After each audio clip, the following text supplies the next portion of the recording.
প্রেমে পড়ার কথা ছিল না, তবুও প্রেমে পড়িলাম। কাউকে মন দেওয়ার কথা ছিল না, তবুও একজনকে মন দিলাম। বোকা মন আমার আঘাত পেয়ে প্রশ্ন করিল, প্রেম তো করলি, এবার প্রেম থেকে কি শিক্ষা পেলি? আমি উত্তরে তাকে বলিলাম, প্রেম থেকে অনেক কিছুই শিখিলাম। যেমন প্রেমে বিষাদ, প্রেমে স্বাদ, প্রেমে আবার জীবন বরবাদ। আমি অর্থের লোভে না পড়ে তাকে পাওয়ার লোভে পড়েছিলাম।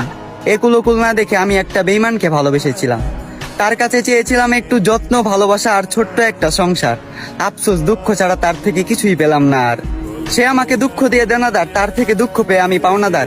আমি বিশ্বাস করি কাউকে দুঃখ দিয়ে কখনো নিজে সুখী হওয়া যায় না। কাউকে কাঁদালে নিজেকেও একদিন কাঁদতে হয়। আর হ্যাঁ, এটা অভিশাপ নয়, বরং এটাই প্রকৃতির বিচার।